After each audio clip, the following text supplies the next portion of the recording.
Now let us talk about the eligibility criteria to crack PCAT exam. Candidates must have passed class 12 or any other equivalent exam with physics, chemistry and biology from a recognized board. There is no specific eligibility criteria for PCAT entrance exam. Those students who want to get admission in top pharmacy college of USA must fulfill required criteria.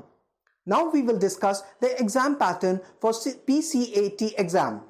The Pharmacy College Admission Test is conducted in online computer-based mode. The test includes 192 multiple choice questions and one writing topic. The total time duration for PCAT exam is 4 hours including short break. The exam is divided into 5 sections: writing prompt, biological processes, chemical processes, critical reading and quantitative reasoning. The link of the entire syllabus is given in the description below.